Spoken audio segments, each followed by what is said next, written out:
Olympic flame at the end of its 2,000-mile journey from Greece. And meanwhile, a packed stadium and flag-draped cheering streets greet Chancellor Hitler on his way to perform the opening ceremony.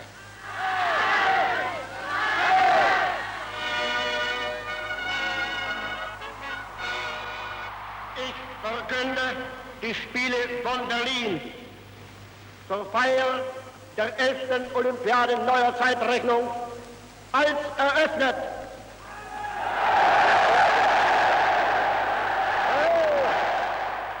50 nations are taking part in the Olympic Games this summer, including Great Britain and the United States, although many of their athletes feared before the Games even started that the Games would be used as political propaganda for the Third Reich.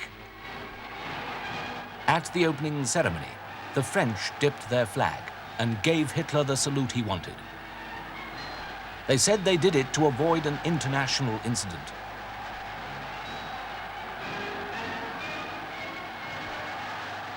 They got great applause.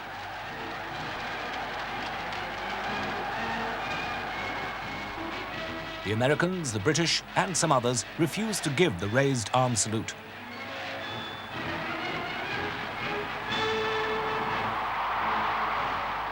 The roar of approval given to the entry of the German teams proved to many that the Games really were going to be used for propaganda, to show the world the excellence of the blonde, blue-eyed, so-called true-blooded German people.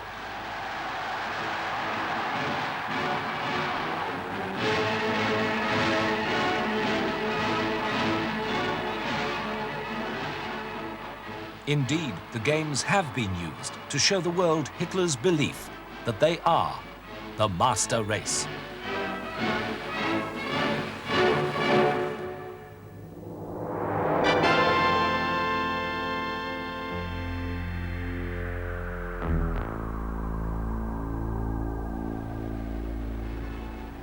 The picture of German racial superiority, which the Nazis have been painting since they came to power 3 years ago, has, however, been rather spoilt at the Games.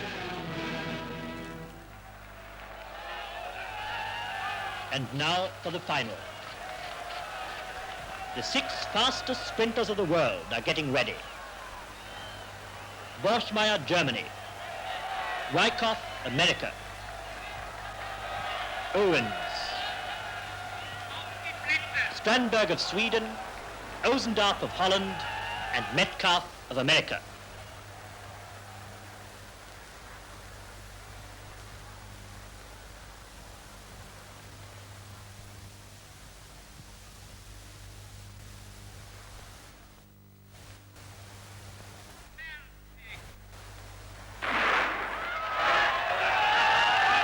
Owens is ahead. Strandberg and Borchmeyer fighting. Osendorf challenges Wyckoff. Metcalf comes up, but Owens wins in 10.3. Second, Metcalf, America. Third, Osendorf, Holland. Hitler couldn't hide his anger. And Jesse Owens, hero of the Games, won his 4th gold medal. It has shown a side of Germany that the Nazis have tried to hide from the hundreds of thousands of visitors here in Germany for the Games. So while the Nazi regime is enjoying the great propaganda victory and publicity which surround the Games, we've been looking behind the scenes at the real face of the Third Reich. And we've uncovered growing evidence of deliberately planned persecution of opponents by the Nazi regime. It's not only political opponents, communists and social democrats and trade unions, who've been suffering at the hands of the secret police and the SS.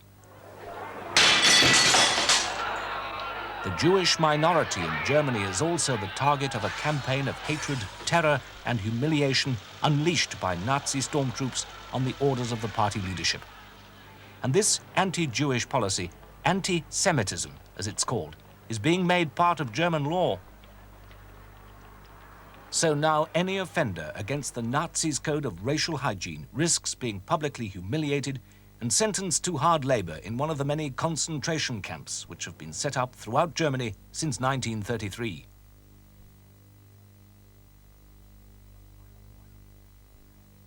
But why are the Jews being persecuted in this way? Why do the Nazis think of themselves as a master race?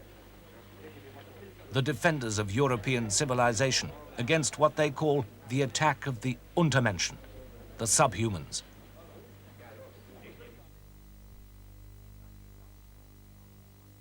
In 1924, while Hitler was in prison after his attempt to seize power in Munich had failed, he wrote his autobiography, which he called Mein Kampf, My Struggle.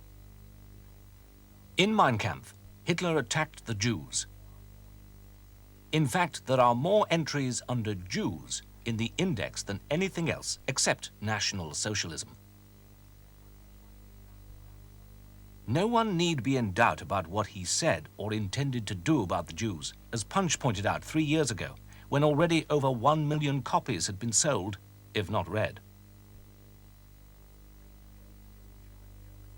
He blamed the Jews for Germany's defeat in the Great War, for the revolution which followed, and even for the runaway inflation of 1923, which nearly wrecked the German economy. Of course, blaming the Jews in Europe for any trouble isn't new. In the Middle Ages, Jews often had to wear special badges to show they were Jews.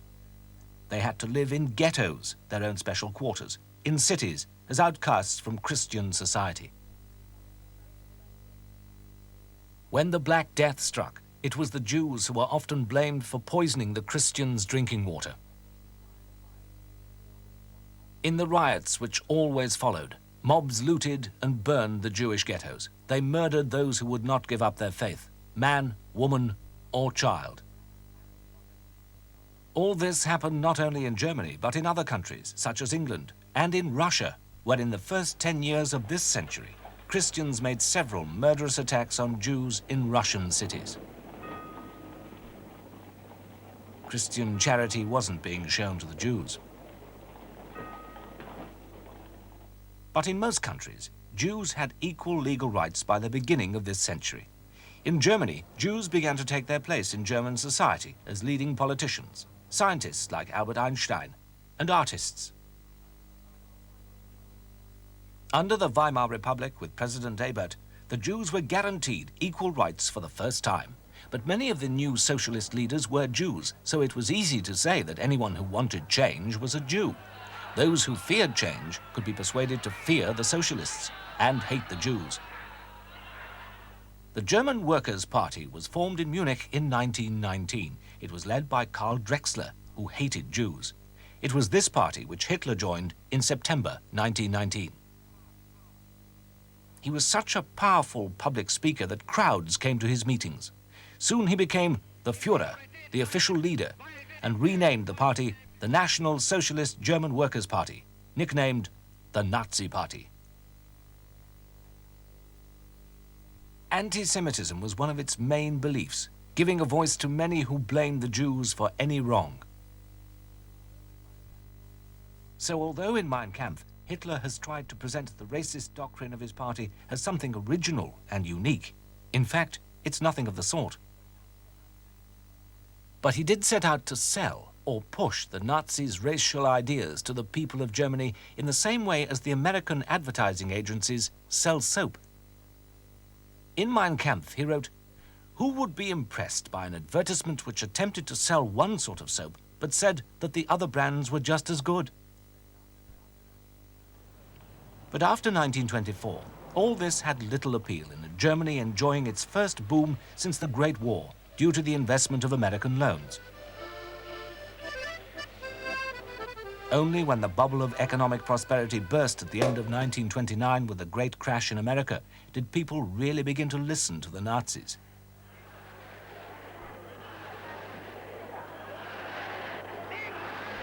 For the communists, the world slump was simply due to the capitalist system. For the Nazis, it was proof that there was a Jewish plot to take over the world. The communists gained support from workers fed up with the Social Democrats. But the middle classes began to desert the liberals and turn to Hitler, who seemed likely to get things done.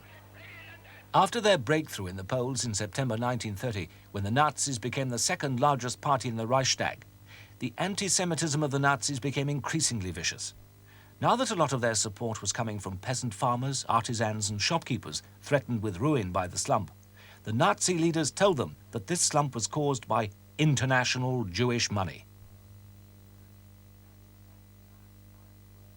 At the same time, they also suggested that world communism was controlled by Jews. The middle classes were bombarded by anti-Semitic propaganda. For example, the Nazis have blamed the big Jewish department stores for putting small shops out of business. In fact, many of the small shops were owned by Jews, who also went out of business. But truth hasn't been an obstacle for the Nazis.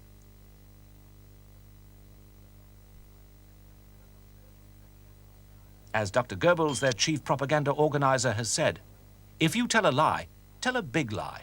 If you repeat it often enough, people will eventually believe it. Was all this just Hitler's way of getting support when people were seeking anyone to blame for the hard times? All the leading British newspapers agreed Hitler would become a moderate statesman once he became Chancellor.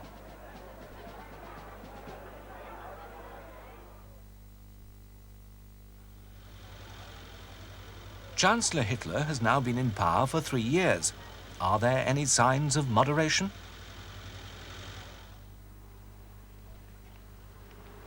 Well, on the 1st of April 1933, the Nazis organized a nationwide boycott of Jewish shops and businesses.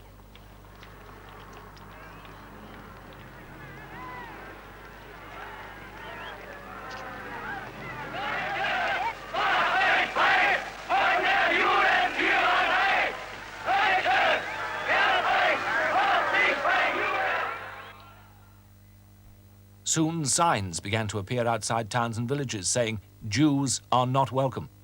They've been removed while the Olympic Games are on. Jewish doctors and lawyers have been forced out of work or only allowed to deal with other Jews. Even popular children's books show how Jewish students have been turned out of schools and universities to avoid what the Nazis call overcrowding. When at school, Jewish children have been humiliated. On this blackboard is written, "The Jew is our greatest enemy." Jewish families are turned out of swimming pools because the Nazis say they are racially unclean. In parks, they have to sit on seats marked for Jews only. Last year, in September, the government announced new laws for the protection of German blood and honor. These Nuremberg laws, as they're known, not only take away from Jews their rights as citizens, but as the violently anti-Jewish newspaper Der Stürmer had earlier wanted, they even forbid marriage or sexual relations between Jews and true Germans. It is so-called true-blooded Germans who are being encouraged by the government to marry and produce children for the Third Reich.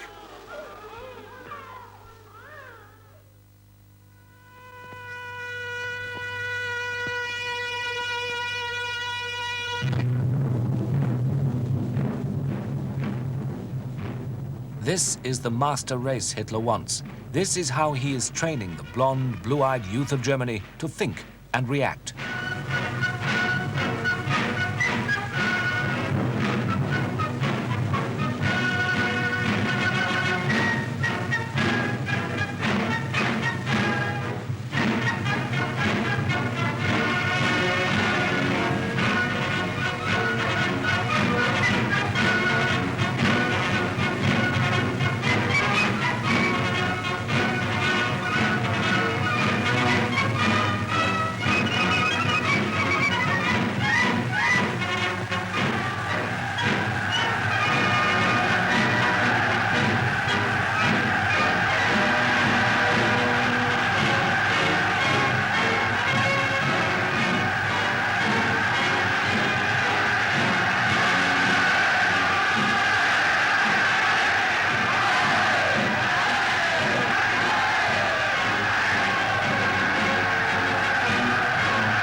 He tells them, "We wish to be one people, and you, my young ones, are now to become this people."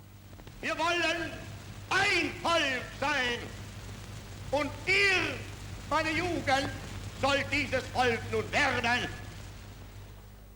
Even when they go to school, they're shown specially made Nazi films to help them learn to despise weakness and worship strength. This silent film shows a boy being given a key to a magic castle so he can learn about fear and prove himself.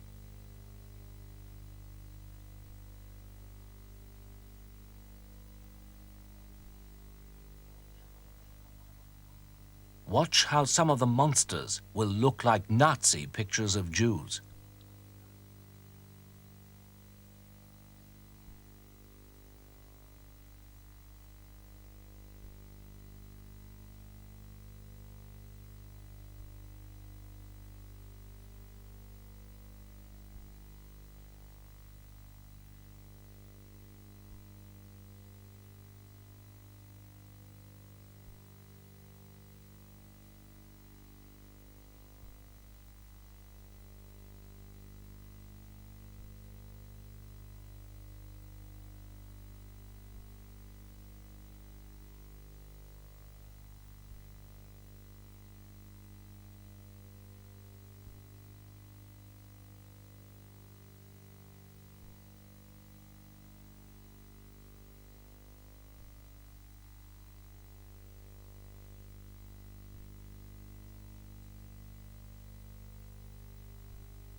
So, in 1936, Olympic year, how are we to understand this other side of people who claim they are the master race, who persecute their own people because they're Jews or disagree,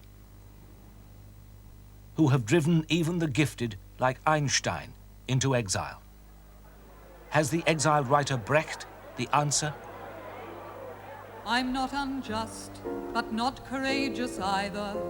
They pointed out their world to me today. I saw the bloodstains on the pointing finger and quickly said, I like my world that way. I stood before their world, beneath their truncheons, and spent the whole day judging all I saw. Saw butchers who seemed suited to their functions, and when they asked, do you like it? I said, sure. And from that instant my professed opinion was, better be a coward than in your grave. To keep from falling under their dominion, I kept approving what one can't approve. I see them coming, see the butchers marching, would like to bawl out stop, but since meanwhile I know their agents are behind me watching, I hear my own voice bawling at them, Heil! Since poverty and